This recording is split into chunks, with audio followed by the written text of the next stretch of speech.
بسم اللہ الرحمن الرحیم 10th کلاس السلام علیکم۔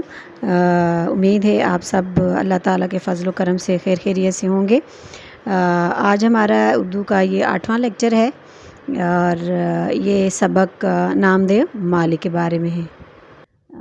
مصنف کا تعارف دیکھتے ہیں کہ کیسے انہوں نے کہاں کہاں تعلیم حاصل کی اور کہاں پیدا ہوئے۔ مولوی عبدالحق، ان کے والد کا نام غلام حسن اور وہ ضلع میرٹھ کے ہاپوڑ میں پیدا ہوئے۔ ابتدائی تعلیم فیروز پور سے حاصل کی، اس کے بعد علی گڑھ سے کالج سے BA کیا۔ اس کے بعد ملازمت نواب محسن الملک کے پرائیویٹ سیکٹری رہے اور حیدرآباد کے مدرسہ آصفیہ کے ہیڈ ماسٹر رہے اور 13 سال بطور مترجم ہوم سیکرٹری کے دفتر میں بھی خدمات انجام دیتے رہے۔ انجمن اردو کے سیکرٹری رہے اور آخر تک اسی عہدے پر فائز رہے، کیونکہ آپ کو اردو زبان کی ترقی اور اس کی ترویج کے لیے آپ نے دل و جان جو ہے وہ لگا دیے کہ یہ اردو زبان ترقی کرے۔ 1916 میں اورنگ آباد کالج کے پرنسپل رہے اور 1938 میں انجمن ترقی اردو کا دفتر دکن سے دہلی لے آئے۔ قیام پاکستان کے بعد ہجرت کر کے کراچی آئے اور یہاں آپ نے انجمن ترقی اردو کی بنیاد رکھی۔ آپ کا شمار جو ہے اردو کے بلند پایہ نثر نگاروں میں ہوتا ہے اور آپ اردو نثر کی علی گڑھ روایت کے پیروکار اور امین تھے، جس کی بنیاد سر سید احمد خان نے ڈالی تھی اور مولانا الطاف حسین حالی نے اس کو فروغ دیا تھا۔ آپ کی تحریریں صاف، سادہ، سنجیدہ اور دل نشین ہے اور سادگی اور سلاست کے باوجود آپ کی تحریروں میں بڑا اثر اور زور ہے۔ اس کی وجہ آپ کے اپنے موضوع سے لگن اور اردو زبان سے محبت ہے۔ آپ جو کچھ کہنا چاہتے ہیں بھرپور لفظوں میں بے تکلف کہہ دیتے ہیں۔ آپ نے بہت سی کتابیں لکھی اور اگر مختصر کہا جائے کہ آپ کی تحریریں جدید اور قدیم اسلوب نگارش کا سنگم ہے اور سر سید کی تحریر کی تمام خوبیاں آپ کی تحریروں میں پائی جاتی ہے، مگر ایک توازن اور اعتدال کے ساتھ۔ آپ کی ایک مشہور کتاب چند ہم اثر، اس میں آپ نے اپنے دور کے مختلف اکابرین کے خاکے پیش کیے ہیں، وہاں ان کے ساتھ ساتھ آپ نے چند عوامی کرداروں کے خاکے بھی پیش کیے۔ بہت سی کتابیں آپ نے لکھی جن کی تعداد تقریباً 80 ہے اور ان میں زیادہ اہم قواعد اردو، اردو صرف و نحو، چند ہم اثر، مرحوم دہلی کالج، افکار سر سید، خطبات عبدالحق، مقدمات عبدالحق اور آپ کا ایک بڑا کارنامہ انگریزی اردو ڈکشنری کا مرتب کرنا بھی ہے۔ 1961 میں کراچی میں وفات پائے اور انجمن ترقی اردو کے دفتر کے صحن میں آپ کو دفن کیا گیا۔ سبق کی طرف آتے ہیں۔ نامدیو مالی، مالی جیسا کہ نام سے آپ کو سمجھ آ رہی ہوگی کہ یہ کسی مالی کا ذکر ہے، لیکن ایک ایسا مالی جو تو تھا نیچ ذات، ڈھیٹ ذات سے تعلق رکھتا تھا، لیکن اپنے کام اور اپنے سچے لگن محبت کی وجہ سے یہ بڑے بڑوں سے زیادہ بڑا تھا۔ مصنف کہتے ہیں کہ نامدیو مالی مقبرہ رابعہ درانی اورنگ آباد کے ایک باغ میں مالی تھا اور اس کی ذات نیچ تھی، لیکن یہ بات غلط تھی کیونکہ سچائی، نیکی اور حسن کسی کی میراث نہیں ہوتی، یعنی کسی کو یہ خاندان جائیداد میں نہیں ملتی، بلکہ یہ ہر ایک کے اندر اپنی خدا داد صلاحیتیں ہیں۔ مقبرے کے باغ کی نگرانی مصنف کی ذمہ داری تھی اور وہ باغ کے احاطے میں واقع مکان کے بالائی کمرے میں رہتے تھے اور وہاں پہ کام کرتے تھے۔ جب وہ کہتے ہیں کہ جب میں تھک جاتا تھا تو کھڑکی کھول کر باہر باغ کو دیکھنے لگتا تھا تو میں نامدیو کو ہر وقت کام میں مصروف پاتا۔ اسے اپنے ارد گرد کی کوئی خبر نہیں تھی۔ وہ پودوں کی دیکھ بھال کرتا اور ان کی خراش ترات ایسے کرتا تھا کہ کبھی آگے بڑھ کر کبھی پیچھے ہٹ کر ان کی خوبصورتی کو دیکھتا اور دل ہی دل میں خوش ہوتا۔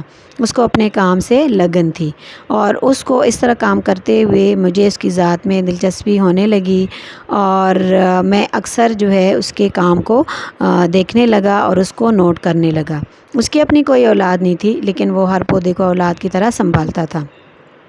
اور اسے پھلتا پھولتا دے کر ایسے خوش ہوتا تھا جیسے ماں باپ اپنی اولاد کو دے کر خوش ہوتے۔ اگر کسی پودے کو بیماری لگ جاتی تو وہ بہت فکر مند ہوتا، بازار سے مختلف دوائیں لا کے دیتا اور جو ہے اس کا علاج کرتا۔ باغ میں رہتے رہتے اسے جڑی بوٹیوں کی بھی شناخت ہو گئی تھی، خاص کر اسے بچوں کے علاج میں بہت ہی مہارت حاصل ہو گئی تھی، اس لیے دور دور سے لوگ اس کے پاس اپنے بچوں کے علاج کے لیے آتے تھے اور اسے بلا بھی لیتے تھے، لیکن وہ بلا معاوضہ ان کا علاج کرتا۔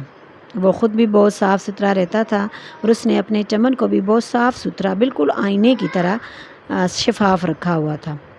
باغ کے جو نگران تھے عبدالرحیم خان فینسی، ان کا رویہ جو ہے وہ بہت سخت ہوتا تھا باقی مالیوں کے ساتھ، لیکن نامدیو چونکہ اپنے کام سے سچی لگن تھی اور محنت سے کام کرتا تھا، اس لیے اسے اس کی طرف سے کوئی شکایت نہیں تھی، کیونکہ وہ کسی تمنا اور کسی صلے کی پرواہ کیے بغیر کام کرتا تھا۔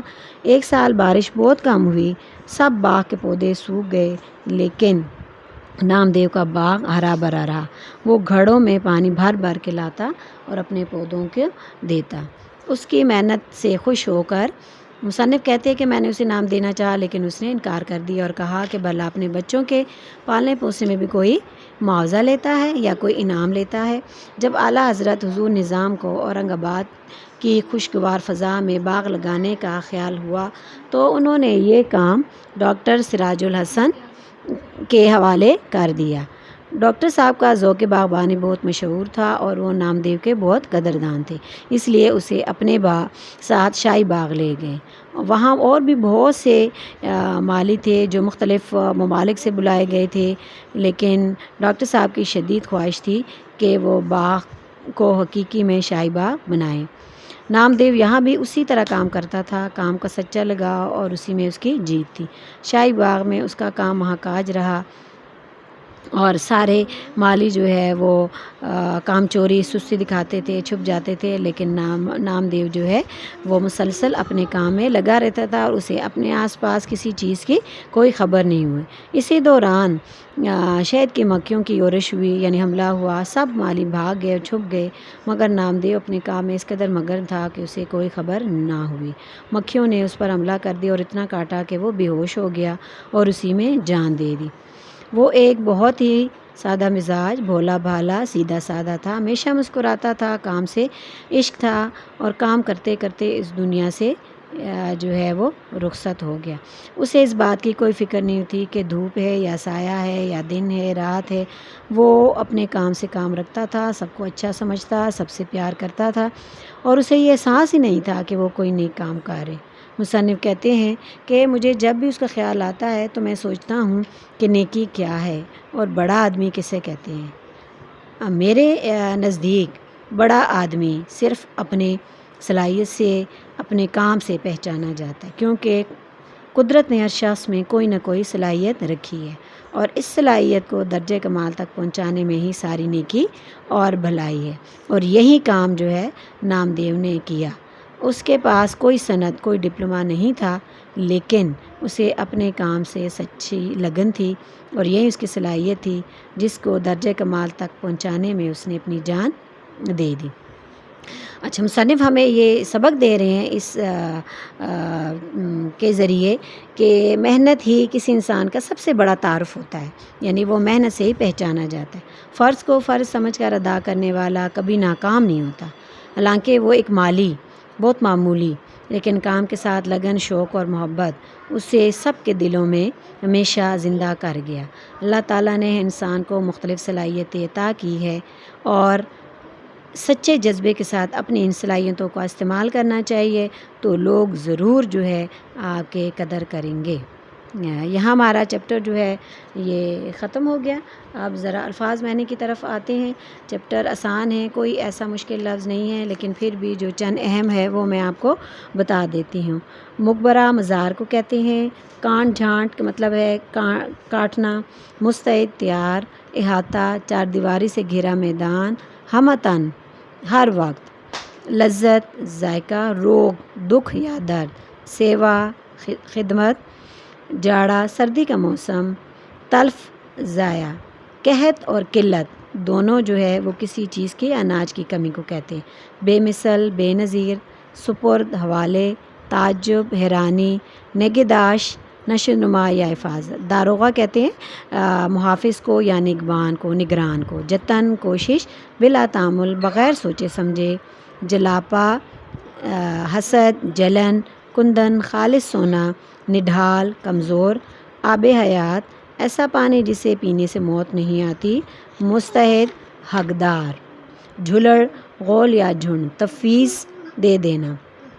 پرکھنا جانچنا، اپج نئی بات۔ یورش حملہ، میراث، جاگیر یا جائیداد۔ مسکن رہنے کی جگہ۔ منکسر المزاج غریب مزاج۔ ڈھیل سست کاہل۔ دنیا مافیا، دنیا اور جو کچھ اس میں موجود ہے۔ جی ہمارا چیپٹر اختتام پذیر ہوا۔ اس کے الفاظ میں نے آپ کو بتا دیے گئے ہیں اور سارا کام آپ نے اپنی نیٹ کاپیوں پہ کرنا ہے۔